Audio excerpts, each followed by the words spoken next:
Civics second chapter constitutional design यानी constitutions का निर्माण कैसे होता है, इसी के बारे में इस चैप्टर में डिस्कस करना है।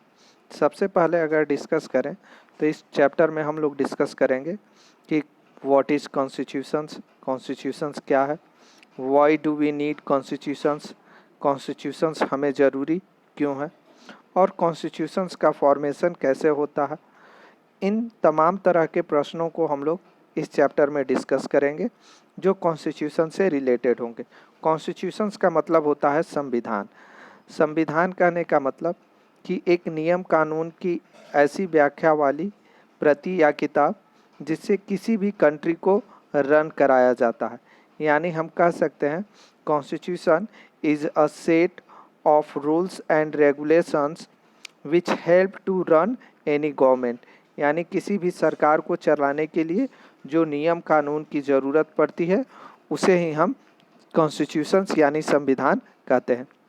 इस टॉपिक में हम लोग यह भी डिस्कस करेंगे कि साउथ अमेरिका के कॉन्स्टिट्यूशन को देखते हुए कि किस प्रकार से साउथ अफ्रीका में कॉन्स्टिट्यूशंस का निर्माण हुआ और कैसे यह जो है उनके लिए प्रभावकारी हुआ। साउथ अफ्रीका की स्टोरी की अगर हम बात करें तो साउथ अफ्रीका में अपार्थेड सिस्टम चलता था। अपार्थेड सिस्टम कहने का मतलब रंग भेद यानी discriminations on the basis of skin colour, यानी किसी भी व्यक्ति के शरीर के जो रंग होते हैं गोरे और काले, उनके आधार पे जो डिस्क्रिमिनेशंस किया जाता है उसी को अपार्थेड सिस्टम बोला जाता है। साउथ अफ्रीका में भी ब्रिटिश गवर्नमेंट इसी तरह से करती थी, यानी जिस तरह से ब्रिटिशर्स का रूल इंडिया में था उसी तरह से साउथ अफ्रीका भी ब्रिटिश के अंडर में था। और ब्रिटिशर्स ऐसे ही रूल फॉर्म करते थे जिससे वह गोरे और कालों के बीच के अंतर को समझ सके। इससे काफ़ी ज़्यादा परेशानी होती थी वहाँ के लोगों को। नेल्सन मंडेला उन्हीं लोगों में से एक थे। आप यह भी कह सकते हैं कि वो नेल्सन मंडेला वहाँ के फ्रीडम फाइटर्स थे जो अपने देश की आज़ादी के लिए स्ट्रगल कर रहे थे। ब्रिटिशर्स का इन्होंने जमकर विरोध किया और विरोध करने का रिजल्ट ये हुआ कि ब्रिटिश गवर्नमेंट इन्हें ट्रेजन्स के आरोप में 28 ईयर्स के लिए जेल में भेज दिया। यानी इनके ऊपर देशद्रोह का मुकदमा चलाया गया और इन्हें जेल में भेज दिया गया। क्यों? क्योंकि ये अपने देश को सेव करने के लिए ब्रिटिश गवर्नमेंट के अगेंस्ट फाइट कर रहे थे।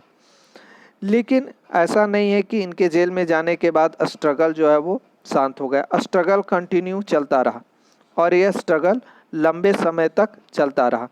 इसका रिजल्ट यह हुआ कि कुछ समय के बाद ब्रिटिश गवर्नमेंट ऐसा समझ गए, जान गए कि जब तक वह अपार्थेड लोगों को उनके राइट्स नहीं देंगे तब तक वह सरवाइव नहीं कर सकते हैं, यानी उस कंट्री में अच्छे तरीके से रूल्स नहीं कर सकते हैं।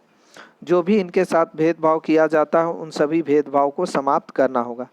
इसीलिए ब्रिटिश गवर्नमेंट ने जो भी अपार्थेड सिस्टम्स के तहत जितने भी नियम कानून बने थे उन सभी नियम कानूनों को समाप्त कर दिया और समाप्त करने के बाद ऐसा अनाउंसमेंट किया कि अब जो है वो सेंसरशिप कंट्री में नहीं रहेगी, पॉलिटिकल्स जो भी बैरियर्स थे वो नहीं रहेंगे, उन सभी बैरियर्स को समाप्त कर दिया जाए। इससे पहले वो हर जगह लोगों के साथ भेदभाव करते थे, चाहे वो हॉस्पिटल्स हों, पब्लिक प्लेसेस हों या पार्क्स हों, हर जगह ब्लैक लोगों के साथ वाइट यानी ब्रिटिशर्स भेदभाव करते थे। लेकिन फाइनली जाकर 1950 से जो लोगों का स्ट्रगल स्टार्ट हुआ और वह स्ट्रगल लॉन्ग ड्यूरेशंस तक चला और 1994 में जाकर इस तरह के सारे नियम कानून समाप्त कर दिए गए ब्रिटिश गवर्नमेंट के द्वारा। क्योंकि ब्रिटिश सरकार जान गई थी कि जब तक इन नियमों कानूनों को नहीं हटाया जाएगा इस तरह के विरोध का सामना उन्हें करना पड़ेगा।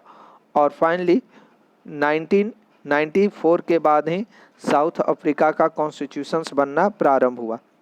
लगभग 2 साल के बाद 2 ईयर्स लगे साउथ अफ्रीका के कॉन्स्टिट्यूशंस को बनाने में और उसने दुनिया का एक बेहतरीन कॉन्स्टिट्यूशंस बनाकर लोगों के सामने प्रेजेंट किया। लोगों को लगता था कि यह गवर्नमेंट ज़्यादा दिन तक नहीं चलेगी, यह कॉन्स्टिट्यूशंस बहुत अच्छा नहीं है, लेकिन रियलिटी ये हुई कि जो साउथ अफ्रीका ने कॉन्स्टिट्यूशंस बनाया वो बेस्ट कॉन्स्टिट्यूशंस था। उससे बेहतर कॉन्स्टिट्यूशंस आज तक दुनिया में नहीं बना। इसके साथ साथ नेल्सन मंडेला को साउथ अफ्रीका का फर्स्ट प्रेसिडेंट जो है वो बनाया गया, फर्स्ट प्रेसिडेंट बने। प्रेसिडेंट बनने के बाद वह चाहते तो ब्लैक लोगों के साथ जो हुआ अन्याय है उसका बदला ले सके वाइट लोगों के, लेकिन उन्होंने ऐसा नहीं किया, बल्कि उन्होंने अपने भाषण में, स्पीच में ऐसा बोला कि जो भी हमारे साथ भेदभाव किया गया है उन भेदभाव को भूलकर हमें एक साथ मिलकर रहना है। हमें ऐसा कानून बनाना है जिससे किसी का नुकसान न हो और सारे लोग एक साथ मिलकर किसी भी देश को बेहतर और सुंदर बना सकते हैं। इस प्रकार से नेल्सन मंडेला के प्रयासों से साउथ अफ्रीका में कॉन्स्टिट्यूशंस आया और उस कॉन्स्टिट्यूशन से आज तक साउथ अफ्रीका को रूल किया जा रहा है।